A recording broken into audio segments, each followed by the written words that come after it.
Okay, so we're going to do this audience-driven. So I'm going to ask you for questions. I'm going to put them up here, so then I'll address the questions that's on your mind, and I'll probably group them and mush them around a little bit. But let's do this around your question. Okay. The one piece of advice was advice that was useful later, and that is savor surprises. Surprises will happen. Don't ignore them, savor them. When a surprise happens, it just could be bad luck. But it also could be the market speaking to you, telling you something you don't know. And by the way, that's the way PayPal got to be a big business. They built it to do X. Then some woman called up and emailed them saying, we want to use your PayPal logo in our eBay auction. The company, PayPal, debated, well, should we allow that or not? And I've actually talked to a guy who argued, no, we shouldn't. The rest of the business is failing, but that's not our business. Well, they relented. They allowed her to put the PayPal logo in her auction. And PayPal exploded as the payment system for eBay. And became huge, so big that eBay tried to compete against them, couldn't, and we had to buy PayPal for $1.5 billion. All because of a surprise. So this concept of surprises happens and happens. So that's the thing I wish I'd learned early, was to look for those. There is another thing that I wish I'd learned early on. Not in 1983, but soon thereafter. You know, the company grew, and we were really growing fast, and the company got big.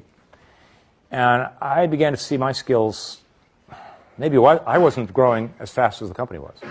And I could see things I didn't like to do or were lousy at were starting to hold the company back, particularly when we got to about 500 employees. I wasn't growing as the company was growing, personally. And so I made the decision, after 11 years as CEO, that I should hire a CEO who had the skills I didn't. Because I felt I was holding the company back. And after all those struggles and pains, I didn't want to be the guy hurting us. So we hired a guy, great guy, Bill Campbell. Some of you have seen him. He and I have the same values, but totally opposite in how we work. Great compliments to each other.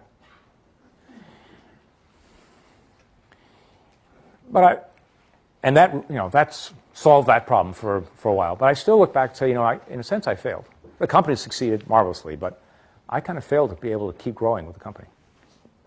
So, about 9 years ago, I noticed we'd hired an executive coach for some of our execs. And the coach would go out and interview a bunch of the coworkers of an exec and get the skivvy. And then tell the exec, hey, here's what your people you work with, the colleagues, your direct reports, here's what they're saying. Here's what you're awesome at. And here's what you got to change. And I looked at him do that. And I said, boy, I'm the only guy here that doesn't get a performance review. I might benefit from that. So I had him do it for me. And he came in and gave me all anonymized, so I could never hear who said what. I didn't really care who said what. I wanted to know what they said about me. And there were some things I did well. But, oh, the other list. Oh, God. There was stuff I was really screwing up on. Badly. Painful. Demotivating teams. Getting in the way of progress. Causing people to cycle. Distracting teams. Not helping them focus. There was some bad stuff. Some of this I had no idea of. Others, I admit I was dimly aware of, but I was shying away from looking because it was painful. But now with him, it's like the results of an experiment. You can deny the experiment, but the data sits there. And I couldn't deny what he was saying.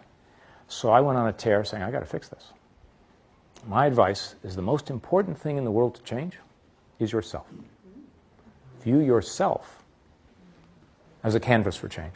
Because you leave here with one set of skills and a lot of learning and a lot of that, but no one's got a full deck coming out of here. So that'd be my one piece of feedback. The most important thing to change is yourself, and get a coach. And best of luck.